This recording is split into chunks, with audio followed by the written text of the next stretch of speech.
अस्सलाम वालेकुम दोस्तों। तो आपके सामने मौजूद है इमरान परदेसी भाई का यूट्यूब चैनल, जिसकी 8 लाख प्लस सब्सक्राइबर है, लेकिन उसकी अर्निंग आप देख सकते हैं $20 से लेकर $300 तक।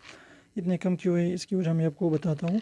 क्योंकि ये भाई जो है तकरीबन 1 साल से जो यूट्यूब पर काम नहीं करना है, यूट्यूब पर जो है कोई भी वीडियो अपलोड नहीं कर रहा है। अगर आप यूट्यूब पर रेगुलर नहीं रहते तो आपके लाखों की जो आपके सब्सक्राइबर है वो भी आपके कोई भी काम नहीं आता। क्योंकि अब देखिए 8 लाख जो है इसके सब्सक्राइबर है, लेकिन फिर भी इसकी अर्निंग आप देख सकते हैं कि बहुत ज़्यादा कम है। तो इसको जो है हमने क्या करना है, इस पर जो है हमने फार्मूला अप्लाई करना है। तो जो कम से कम अर्निंग है इसको हम क्या कर देते हैं, 50% कर देते हैं। तकरीबन ये $30 बनते हैं। तो इससे जो है हम क्या करते हैं, $100 कर देते हैं।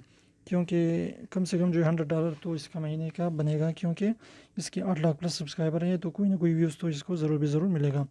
तो ये तकरीबन जो है इस तरीके से ही तकरीबन 25 से लेकर 30 हज़ार महीने के यूट्यूब से कमाता है।